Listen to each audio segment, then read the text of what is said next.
ETF index mutual funds నేర్చుకుని stock మార్కెట్లో రాణించాలనుకుంటున్నారా? వెంటనే ఈ నెంబర్కి కాల్ చేయండి.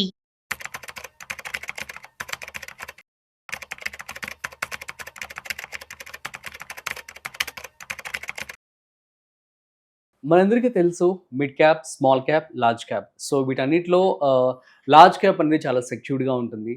మిడ్ క్యాప్లో ఇన్వెస్ట్మెంట్ చేసినట్లయితే అంత రిస్క్ ఉండదు. అండ్ స్మాల్ క్యాప్ అయితే హై రిటర్న్స్ ఉంటే at the same time risk కూడా ఎక్కువ ఉంటుందని మనందరికీ తెలుసు.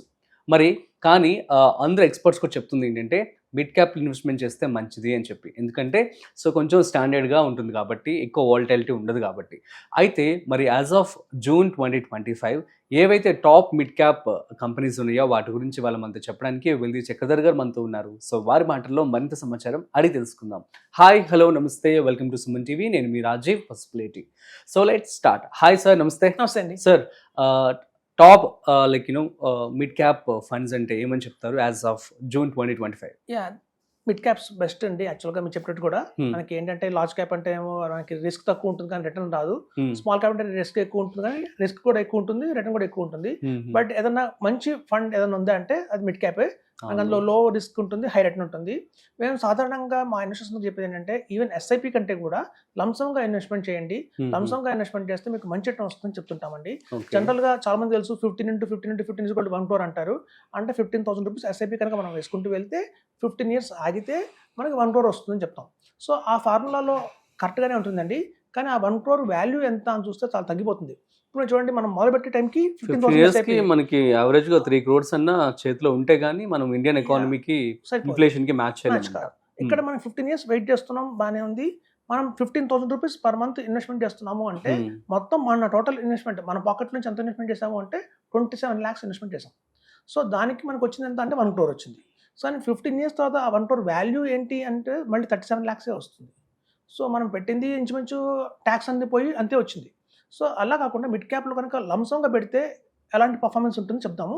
ఇప్పుడు కనుక 10 lakhs పెట్టి 15 years బ్యాక్ మనం చూస్తే 2025లో మనం ఉన్నామంటే జూన్ 2010లో కనుక ఎవరైనా పెడితే మిడ్ క్యాప్స్లో హెచ్డిఎఫ్సి మిడ్ క్యాప్ అండి మనకి 10 lakhs పెట్టిన వాళ్ళందరూ కూడా 1,49 lakhs ఇచ్చింది. సో 1,40 lakhs దాకా ఇచ్చింది మనకి HDFC mid cap. So next వచ్చి ఎడల్వైజ్ వచ్చిందండి, అది 1,38 lakhs ఇచ్చింది. తర్వాత ఇన్వెస్కో ఇండియా వాళ్ళది కూడా చాలా బాగుంది, అది 1,36 lakhs ఇచ్చింది.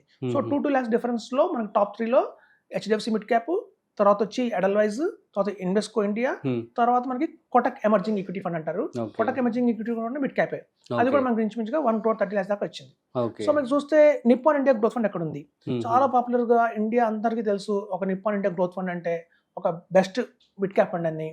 ఎప్పుడైతే 2000లో ఎవరైతే పెట్టారో 10 lakhs 2021 దాకా వెయిట్ చేసిన వాళ్ళకి 8 crores ఇచ్చింది. నిప్పాన్ ఇండియాలో పెట్టిన వాళ్ళందరికీ 2000లో పెట్టి 2020 దాకా వెయిట్ చేసిన వాళ్ళకి 8 crores అంటే దగ్గర 21% ఇచ్చింది.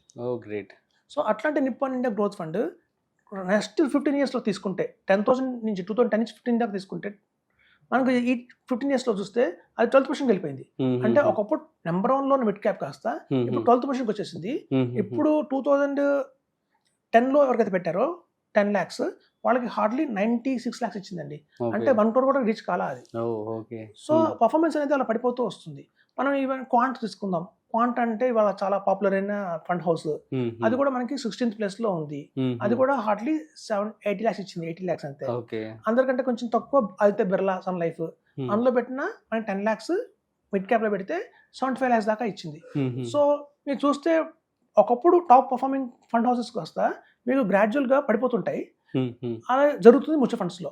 అందుకే మనం చెప్పేది ఏంటంటే పబ్లిక్ కి మీరు బ్లైండ్ గా ఒక్క పర్టికులర్ ఫండ్ హౌస్ లోనే మొత్తం అమౌంట్ పెట్టకండి, స్ప్లిట్ చేసుకోండి. మీరు 10 lakhs పెడుతున్నారు అంటే 2 lakhs లాగా ఒక మంచి క్వాలిటీ 5 ఫండ్స్ హౌసెస్ తీసుకుంటే మనం చెప్పలేం 2045లో ఏది నెంబర్ 1 ఉంటుందో. మనం ఒకప్పుడు నెంబర్ 1 అనుకున్న నిప్పాన్ ఇండియా 12th place వచ్చేసింది. సో ఒకప్పుడు క్వాంట్ నెంబర్ 1 అనుకున్నాం, అది 16th place వచ్చేసింది. సో ఎప్పుడైతే మారిపోతుంటాయో ప్లేస్మెంట్స్ మనం పసిగట్టలేము 2035లో ఏది బెటర్ అని చెప్పి. సో మిడ్ క్యాప్స్ లో మనం చేయాల్సింది ఏంటంటే డైవర్సిఫికేషన్ చేసుకోవాలి.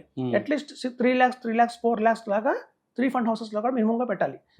ఇప్పటి నుంచి కనుక మనం అలా పెట్టుకుంటూ వెళ్తే డెఫినెట్ గా మనం టాప్ రేటింగ్ ఏదైతే హెచ్డిఎఫ్సి మిడ్ క్యాప్ ఇచ్చిందో 1,40 lakhs లాగా అలా కాకపోయినా అట్లీస్ట్ బాటంలో Aditya Birla sun life 75 lakhs ఇచ్చింది, అంత దారుణంగా కాకపోయినా ఎక్కడో కూడా మీడియంలో మనం ఉంటాం, అట్లీస్ట్ 1 crore అని తెచ్చుకోగలుగుతాం. ఓకే. సో కాబట్టి మనం యూఎస్ చెప్పేది ఏంటంటే మిడ్ క్యాప్లో లంసంగా ఇన్వెస్ట్మెంట్ చేయండి.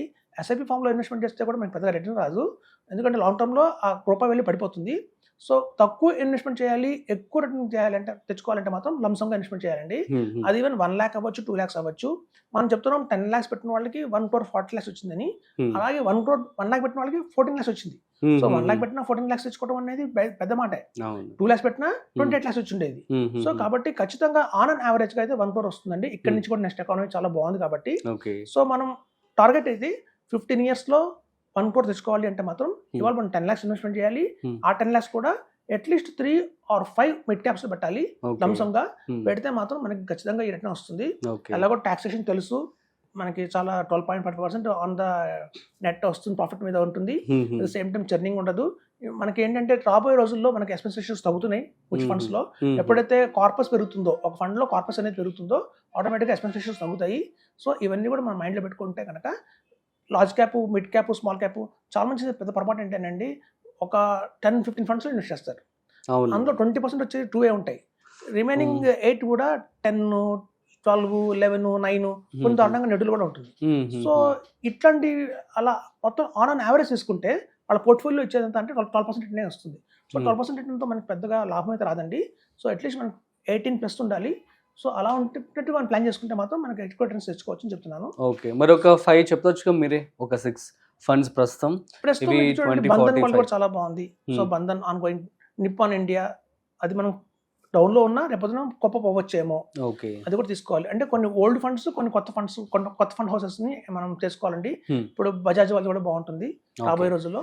So Invesco India, Bajaj, ఎడల్వైజ్, Bandhan, ఒక బాగా హిస్టారికల్ గా బాగా పేరున్నది ఎస్బీఐ కావచ్చు, హెచ్డిఎఫ్సి కావచ్చు, నిప్పాన్ కావచ్చు, ఏదన్నా ఒకటి కూడా యాడ్ చేసుకుంటే పోర్ట్ఫోలియో బాగానే ఉంటుందండి. అలా డిజైన్ చేసుకుంటే మాత్రం ఎక్సలెంట్ తెచ్చుకోవచ్చు. Super sir, thank you so much. So guys, అర్థమైంది కదా మరి, ఇవి 2025 జూన్ వరకు ఉన్నటువంటి టాప్ మిడ్ క్యాప్ ఫండ్స్ అన్నమాట. సో మరి మీరు కూడా ఇన్వెస్ట్మెంట్ చేసుకోండి ప్రాపర్ స్టడీ చేసి. సో మరొక ఇంట్రెస్టింగ్ కాంటెంట్ తో మళ్ళీ కలుద్దాం. అంతవరకు చూస్తూనే ఉండండి Suman TV. This is Rajiv signing of.